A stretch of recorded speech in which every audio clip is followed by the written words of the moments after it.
Okay, decided to take a little break, let the welder cool down and the generator cool down, then reposition. So I'm getting underneath. So I get these side welds underneath, welded up. I think that's, and get that out of the way a little bit so I can grind on the frame. So where this piece is, will interface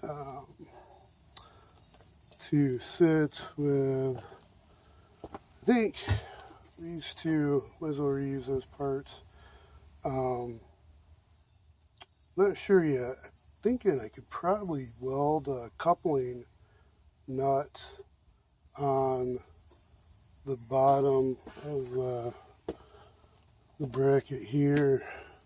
I think you drill the seat a little bit so it's a little more solid recessed.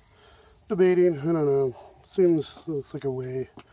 So I don't really have any other pieces going across quite yet. I didn't really think I needed to.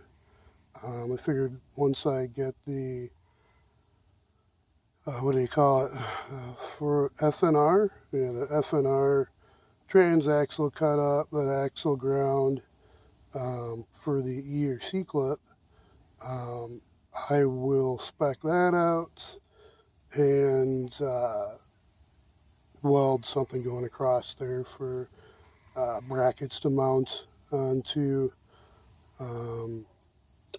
Yeah, and then I'll take some this pallet material, I think that's there, and use that spaced out for the dump buckets, welded onto, this top piece, maybe a little extra, I don't know. I think that'll work. But I got bad cucumber, gets to go into the mulch pit.